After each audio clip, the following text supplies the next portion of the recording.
presentation. Yes po, ma'am. Yes, ma'am. Yes po, ma'am.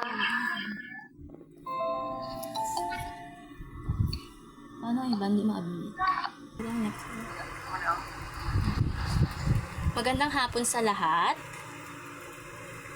Bago tayo magsimula sa ating aralin ngayong hapon, kailangan muna natin magdasal. So, Mr. Duya, pwede ba ikaw ang maaaring manguna sa ating pagdarasal ngayong hapon? Yes po. Kaya mo po at magsimula ang klase gamit ng isang panalangin. Sa kanilang Ama ng Anak ng Espiritu Santo. Amen. O Diyos naming mapagmahal, lubos kami nagpapasalamat sa biyayang binigay mo ngayong araw na nagkaloob sa amin. Lubos kami nagpapasalamat sa pagkakatungto na ipinagkaloob mo sa amin upang mag-aral ngayon. Gabayan mo po kami sa aming mga gawain at bigyan mo po kami ng karunungan at pagnawa upang maunawaan ng mabuti ang mga aralin na aming tatalakayin.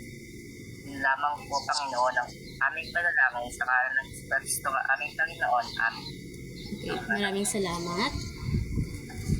Magandang hapon sa lahat. Magandang hapon po. Magandang hapon, ma'am.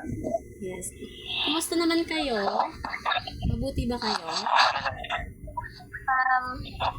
Okay, maayos. Bago tayo magsimula sa ating tatalakayin, magbibigay muna ako sa inyo ng dapat yung gawin bago tayo magsimula dito sa ating presentasyon. Bago kayo magsalita, kailangan nyo munang i-off or i-mute yung mic nyo kung merong nagsasalita dito sa harap para magkaintindihan tayo. Naintindihan ba? Yes, ma'am. Okay. Tapos, Yes, ma'am. kung may mga tanong naman kayo, meron dyang button sa baba na pindutin nyo lang yung raise ng hand. Then, doon na kayo pwedeng mag-question or meron kayong idagdag or dadagdag na sasabihin. Naintindihan ba? Yes, ma'am. Okay, paano? Meron nag-ask ng mag-join. Wait lang. Paano ba? Stop here. Oh my God. Okay, Okay, bago tayo magsimula, makinig na muna, pahiram ng inyong mga tainga para sa ating pagtalakay ngayon. Naintindihan ba?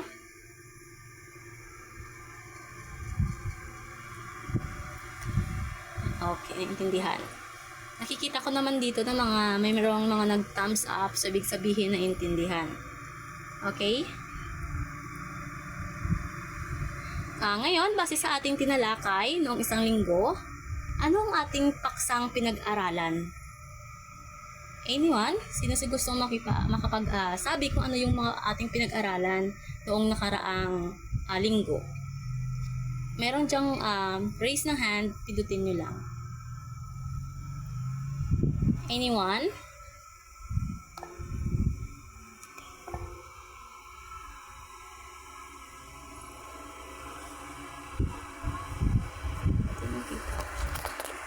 Sandali lang. Si Miss Shahara ba tong name niya? Yes, ma'am. Yes po. Okay. Ano ang paksang ating pinag-aralan noong isang linggo? Napag-aralan po natin ang ikalawang digmaang pandaigdig. Okay. Ikalawang digmaang pandaigdig. Ano pa? Ano pa ang inyong mga naalala? Ang mga naging resulta po ng ikalawang digmaang pandaigdig po. Okay. Ano yung mga naging resulta sa tingin nyo? Yung mga nangyari sa digmaang pandaigdig noon, sa ikalawang digmaan ng pandaigdig, ano sa tingin nyo yung magandang nag-idulot nito or masama? Meron ba magandang naidulot ito or meron ding masamang naidulot? Ano sa tingin nyo? Okay, Miss Shahara? So, sa digmaan po, ma'am, is meron pong nananalo at meron pong natatalo. Hindi po lahat ng digmaan po ay masama na po lahat ang resulta. Meron din pong na idudulot ng digmaan na parang pagbabago sa ekonomiya ng isang bansa na nagdudulot sa kanila para mas lalong umangat sa rank po ng overall. So, thank you. Yun yung mga pinag-aralan natin ng isang linggo. So, ngayon, kailangan nyo kayong hahatiin ko kayo. Bago dyan, meron muna akong ditong meron akong ipapakita sa inyong larawan. Sandali lang muna. Meron muna tayong layunin. At sino gusto magbasa ng ating layunin? Anyone? Ilang kamay naman? Basahin ang ating layunin. Nakikita ba? Sino gusto magbasa? Sandali. Please, si Bailon, pakibasa ang ating layunin. Sa pagtatapos ng talakayan, ang mga mag-aaral ay inaasahang maisasagawa ang mga sumusunod. A. Nabibigyan ng kahulugan ang salitang demokrasya. B. Nailalarawan ang konsepto ng demokrasya. C. Natutukoy ang ilang karapatan na tinatamasa ng tao sa pamahalaang demokrasya. At D. Naisaalang-alang ang tinatamasang mga karapatan. Okay, salamat. Ngayon, bago tayo magsimula sa ating talaga, meron ako ditong isang gawain para sa inyo at meron akong mga katanungan. Base sa inyong nakikita, base sa nakikita nyong larawan, anong larawan yung iyong nakikita nyo? Anyone? Okay, Mr. Pabelona? Ang larawang aking nakikita ay watawat. Larawan ng ating watawat. Okay, larawan ng ating watawat. Ano pa ba ang masasabi nyo sa pamamalakad dito sa ating watawat? Okay, dito ba tayo nakatira sa bansang Pilipinas? Opo. Okay, opo. Sa tingin nyo, pag nakikita nyo ba itong larawang ito or simbolo ng watawat ng Pilipinas, ano ang inyong mga naiisip pag nakikita nyo itong watawat ng Pilipinas? Okay, Miss Ali?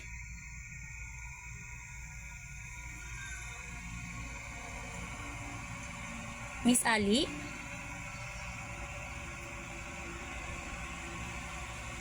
Okay, si Mr. Pabelona? Nationalismo po, ma'am. Okay, nasyonalismo. Ano pa? Yung iba naman, si Miss Mancenero? Kita ma'am, we live in the Philippines and we are in a democratic country po. Okay, tayo ay nasa democratic country. Sa tingin nyo, ano naman ang masasabi nyo sa pamamalakad sa ating bansa? Yung pamamalakad sa bansang Pilipinas, kasi di ba nakatira tayo dito sa Pilipinas, ano sa tingin nyo ang pamamalakad dito sa Pilipinas? Anyone? Another hand naman, ibang kamay na naman. Wala na? Okay, si Miss Ali.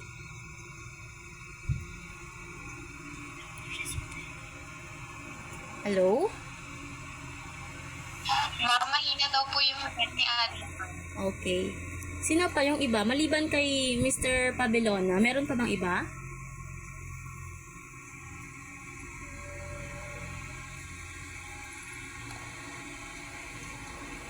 Ano sa tingin nyo? Yung mga napapansin yung pamamalakad dito sa Pilipinas, yun lang naman. May nakikita ba kayo kung ano yung pamamalakad dito sa sa bansang Pilipinas? Okay, Shahara? So, since we're living in a democratic country po, ma'am, meron po tayong karapatan para bumoto and meron din po tayong karapatan para ipahayag ang ating mga opinion laban sa gobyerno. Okay, salamat. Another question, may mga tanong pa ako.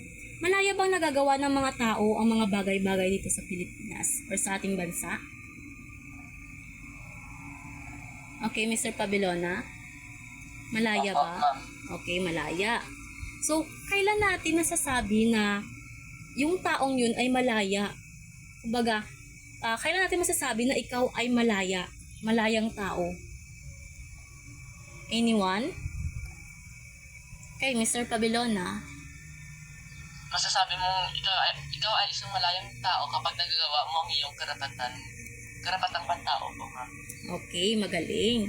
So, ngayong alam na natin na nakatira tayo dito sa bansang Pilipinas at malaya ang ating ginagawa at mga gusto natin at malaya natin ginagawa, ang tanong ko, natatamasa ba natin ang iba't ibang karapatan dito sa ating bansa?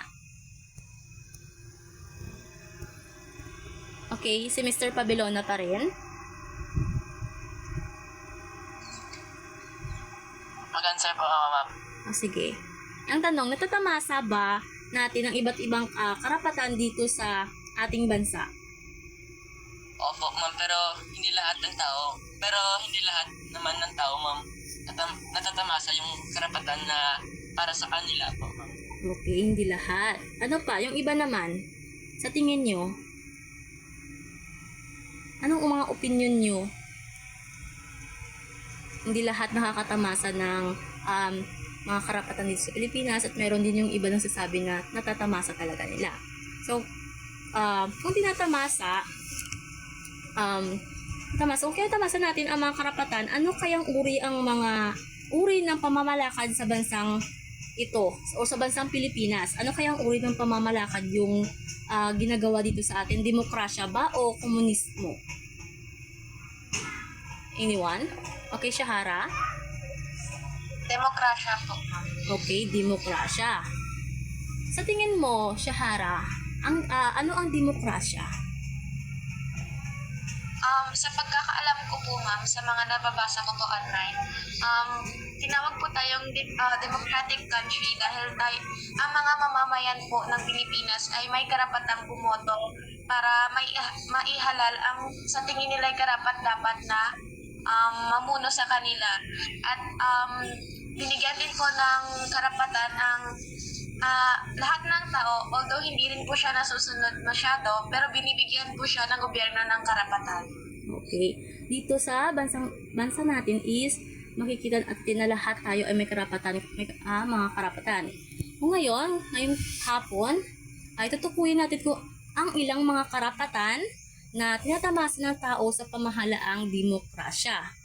Ngayon, meron akong ibibigay sa inyo na gawain na kailangan yung gawin. Meron na 'di ba kayong grupo? Nakagawa na tayo ng grupo 'di ba dati pa? Yes, ma'am. Okay, meron tayong grupo 'di ba na ilang group ngayon? 4 'di ba? May mga leader na ba na naka-assign doon? Wala pa, ma'am. Wala po, ma'am. Okay. So, hahatiin kayo sa 4 na grupo at ang bawat pangkat ay bibigyan ng larawan na kailangang nilang unawain kung ano yung ipinapahayag ng larawan.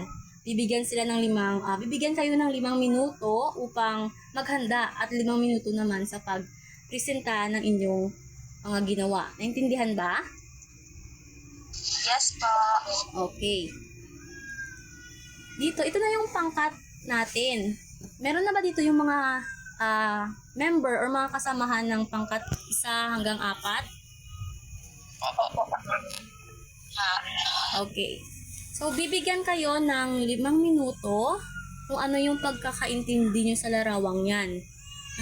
Ang nakikita nyo. Meron na dyan nakalagay kung saan yung mga larawan sa pangkat 1, pangkat 2, pangkat 3, at pangkat 4. May mga complete na ba may mga member na ba dito na nasa group?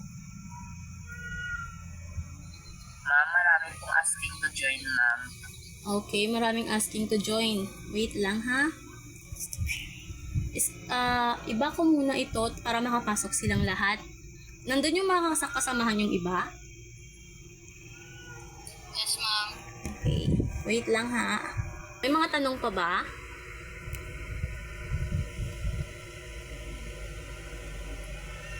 Saan na yung isang membro ng pangkat 1? Meron ba dito? Yan po, ma'am. Okay. Ang sa pangkat 2 naman,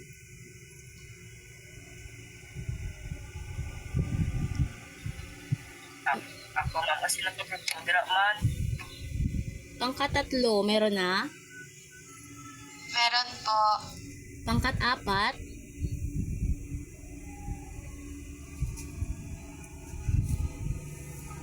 sa pangkat-apat, meron na ba?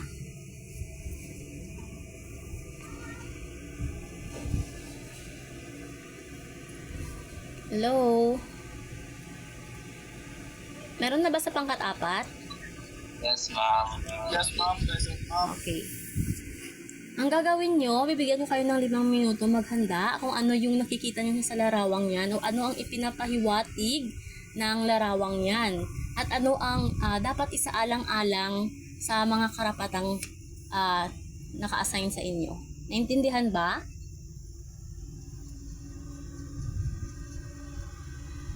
Hello? Hi. Yes, ma'am. Naintindihan nyo ba? Yes, ma'am. Yes, ma'am.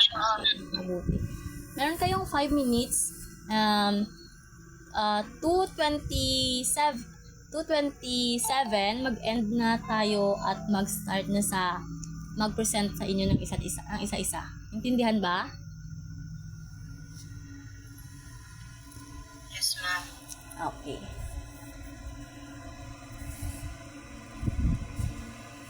Kausapin nyo na yung mga kasamahan nyo. May GC na naman kayo nagawa. Doon na kayo mag-usap.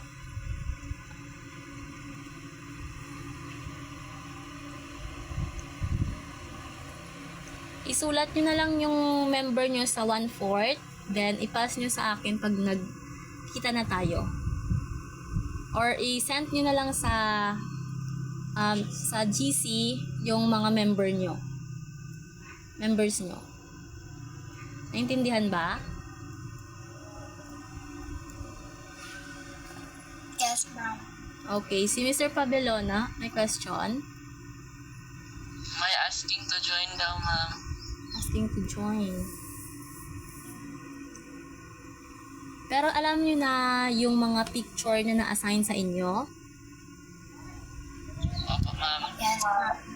Okay. Yes po, ma'am. Sulat nyo ha. Yung mga kasamahan nyo, sabihan nyo kung ano yung na-assign sa inyo. Kasi mag-wait na lang ako pang accept ko kayong lahat yung mga mag-join pa. Intindihan?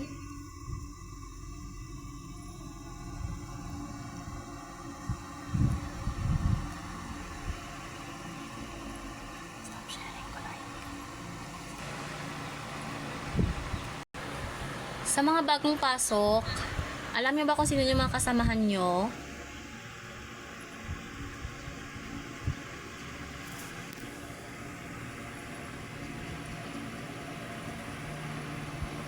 Sa mga bagong pasok, mag-cooperate kayo sa mga kasamahan nyo ha. Tapos alam na rin naman nila kung ano yung mga na-assign sa kanila. Tumulong na lang kayo.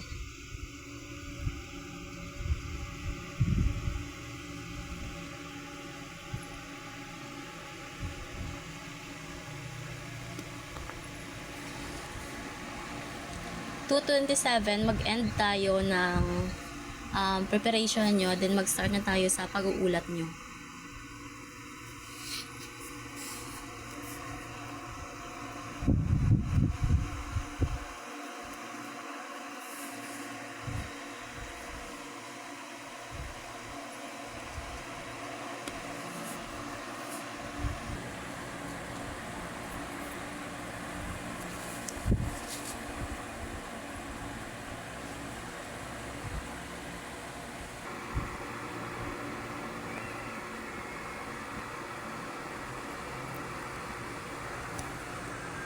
Okay, simulan na natin sa group number 1.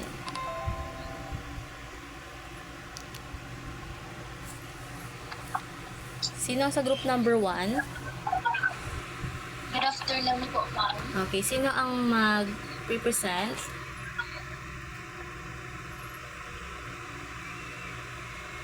Si Miss Mancinero ba ang mag-represent? Yes po. Okay, group 1.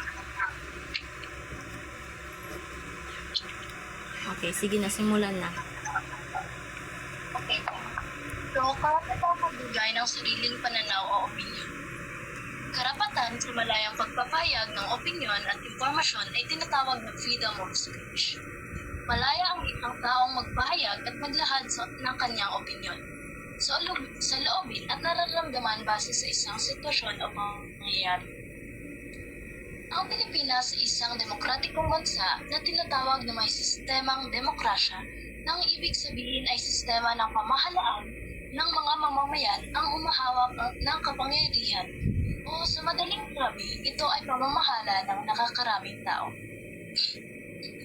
Ang bawat mamamayan ay binibigyan ng pantay na karapatan at pribilehiyo sa malayang pakikilahok sa mga usaping pampolitika, panlipunan, pangkabuhayan, at pangkultural upang masiguro ang kaligtasan ng bawat isa. Ang karapatan sa pagpapahayag ng sariling opinyon at pananaw ay mahalaga sa pagpapalaganap ng malayang diskurso o pagpapalakas ng demokrasya.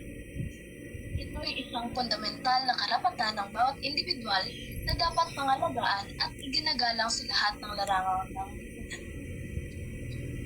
Ang karapatang magbigay ng sariling pananaw o opinyon ay nagbibigay sa bawat tao ng kalayaan na ipahayag ang kanilang saloobin, ideya at paniniwala. Ito ay nagpapalakas ng demokratikong proseso. Ang karapatang ito ay may kahalagahan sa pagpumatili ng malayang lipunan at pag-unlad ng sibil na lipunan. So that's all po sa Group 1. Okay, salamat. Wala nang may dagdag sa Group 1? Sa ibang member, wala nang may dagdag? Wala na, ma'am. Okay, wala na. So yung sinasabi nilang karapatang magbigay ng sariling saloobin or idea, opinyon sa iba't ibang bagay. Ito yung natawag na karapatang magbigay ng sariling pananaw o opinyon. Okay, next naman na group. Group 2, sinong mag-represent?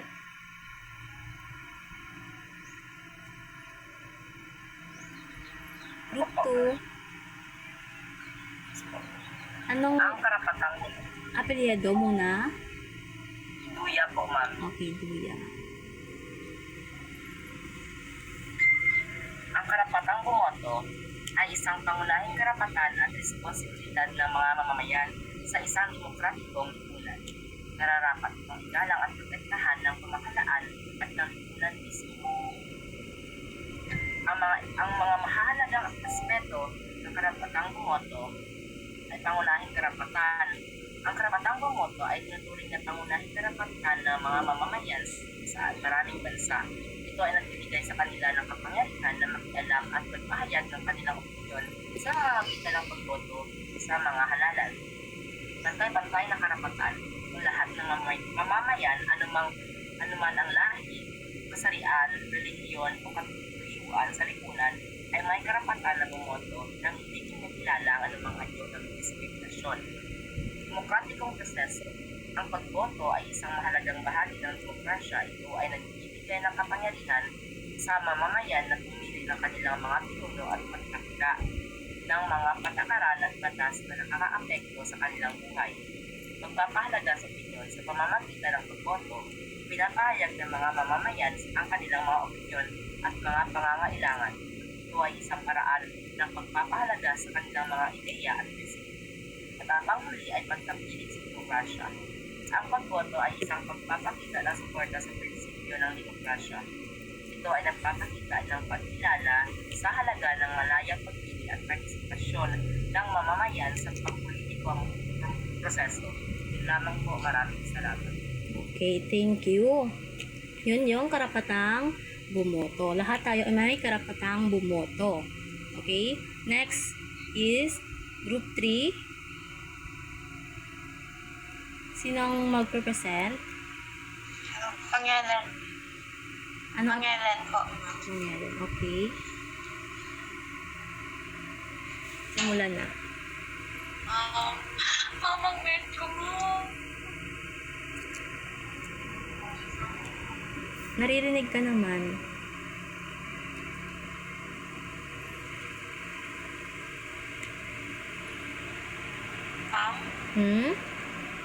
Ready na? Narinig po ako. Yes, marinig ka.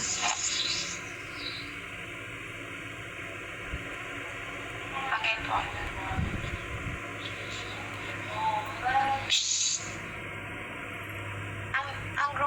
akin ay nakakuha ng karapatang magpabuhay. Bawat bata ay may karapatan. Isa dito ay ang karapatang mabuhay.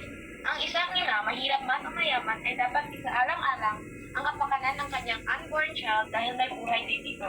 Ang lahat ng buhay ay may karapatan at ang Diyos lamang ang makakadikta kung ito ay mabubuhay o hindi.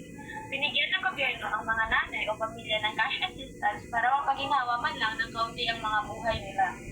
Pero para sa akin, dapat na isa ng alang din ang financial stability bago magkaroon ng anak at dapat ay gumawa rin ang mga magulang ng family plan upang di maging kawawa ang maging anak nila. Nonetheless, kapag nandyan na ang bata sa sinapupunan, dapat ay tanggapin na lang ito at maghanap ng paraan upang di mahirapan ang bata. Ito ay nagsasaad na bawat isa ay may karapatan na protektahan ang kanilang buhay laban sa anumang uri ng pang-aabuso, karahasan o diskriminasyon. Ito rin ay naglalaman ng karapatan sa access sa basic needs tulad ng pagkain, tirahan, kalusugan at edukasyon upang mabuhay ng maayos at makamit ang kanilang potensyal bilang individual. Tapos na? Yes po. Okay. Salamat. Okay, sa last group number 4. Mestre Campo, ma'am. Okay. Ang larawan na nagpapakita ng karapatang pumili ng relihiyon ay nagbibigay diin sa kahalagahan ng kalayaan sa pananampalataya. Ipinapahiwatig nito na bawat tao ay may karapatang pumili ng sariling pananampalataya at hindi dapat sa pilitan o hadlangan sa pagpili ng kanyang paniniwala. Ang karapatang pumili ng relihiyon ay nagbibigay sa mga individual ng kalayaan na magpasya kung ano-ano ang pinaniniwalaan at sinusunod sa kanilang spiritualidad. Ito ay isang mahalagang aspeto ng kalayaan sa paniniwala at pagpili na dapat igalang at protektahan sa anumang lipunan o kultura. Ang pagbibigay ng pagpapahalaga sa karapatan na ito ay nagpapalakas sa pagiging bukas at nagpapalago sa paggalang sa pagkakaiba-iba ng mga paniniwala. Maraming ma'am. Okay, thank you. Lahat ng mga sinabi nyo ay ito yung mga opinion nyo lamang sa pagkakaintindi nyo sa mga larawang na naka-assign sa inyo. So sa iba dyan, meron pa ba kayong gustong idagdag sa bawat larawan? Sa larawan na, sa unang larawan, sa pangalawa, tatlo at apat, meron pa bang gustong magdagdag ng kanyang opinion or pagkakaintindi kung anong ipinapahayag sa larawang yan? Maliban sa mga nag-ulat, may mga gusto pa bang magbigay ng mga opinion?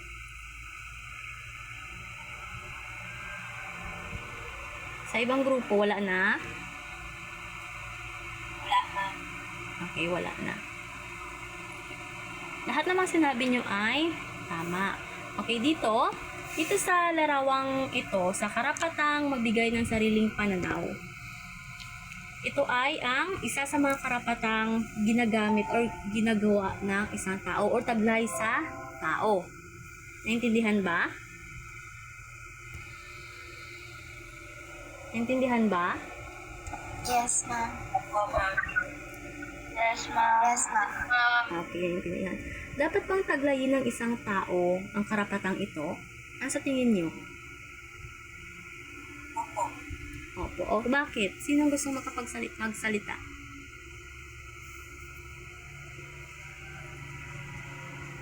Okay, Mr. Pabelona? Opo, kailangan po na nakakamit ng isang tao ang karapatang magbigay ng sariling pananaw o opinion upang mapahayag nila ang kanilang emosyon o anong ang saloobin ng kanilang damdamin. Okay, salamat. Iba pa, may mga idea pa ba kayo? Kung bakit taglayin ng isang tao ang karapatang ito? Kasi napapahiwatig nyo yung mga nasa dibdib nyo kung ano yung gustong sabihin. Intindihan? Naintindihan ba? Yes ma'am. Okay. Sa pagtamasa ng karapatang ito, meron ba tayong dapat na isaalang-alang? Anong dapat nating isaalang-alang sa karapatang ito? Okay, Mr. Pabelona? Ang dapat nating isaalang-alang ay dapat wala tayong masaktan na ibang tao. Meron pa bang ibang idea yung iba? Mga opinion nyo? Gusto nyo magtawag ako dito? Gusto ko marinig yung boses ni... Okay, si Mr. Duya? Duya ba? Nandyan ba siya?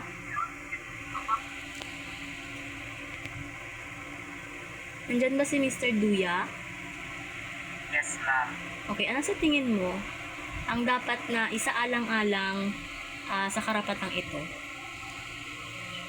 So, ang mga dapat isaalang-alang sa karapatang pagbibigay ng sariling pananaw is yung mga salita natin, ma'am. Dahil yung mga salita natin, ma'am, minsan, ma'am, ay nagbibigay ng kapangyarihan sa isang tao, ma'am. Like, ma'am, kapag gumagawa ka po ng mga balita, ma'am, kapag nagbigay ka ng isang negative o negatibo na salita sa isang person, kagaya po ng sa presidente, ma'am, baka po maaari kang pagkitan ng ibang tao, ma'am. So, dapat maging wais din tayo sa mga salita. Okay, thank you. Kung halimbawa, kung kayo isang newscaster o tagapagbalita, ano ang dapat niyong gawin kung kayo ay tagapagbalita? Ang dapat niyong isaalang-alang bilang isang tagapagbalita, tagapagpahayag ng mga balita. Okay, Mr. Pabilona? Ang dapat na isaalang-alang kapag ikaw ay isang tagapahayag ng balita ay dapat tama yung tukoy na information po, ma'am. Okay, dapat tama yung mga information. Bakit kung mali ba yung information na ibibigay ng tagapagpahayag, anong mangyayari ba? Okay, Miss Mancinero? Kung mali po yung information na pinapahayag nila, ma'am, ng ang mga gapamati, ma'am, or ang mga listeners, maging iba naman ang ilang idea towards that person nga gibalita, ma'am. So, ang mga news nga na pinapahayag ng mga reporters or journalists, dapat ma'am, accurate and precise towards that person. Okay. Thank you. Yung iba ba, meron pa bang idea? Meron pa bang idea? Sino gusto maging isang tagapagpahayag someday? Or magiging news reporter? Meron ba dito? Ako, sino yon? Raise your hand. Click nyo yung ano. Okay, si Miss Shahara. Gusto mo maging isang reporter someday? Yes po, ma'am. Okay, kung gusto mo maging isang reporter someday, yun din bang gagawin mo? Dapat tama din yung mga ibabalita mo? Consider mo ba na dapat tama na nakapag-research ka ng mga dapat mong ibalita bago mo ilabas ito sa TV?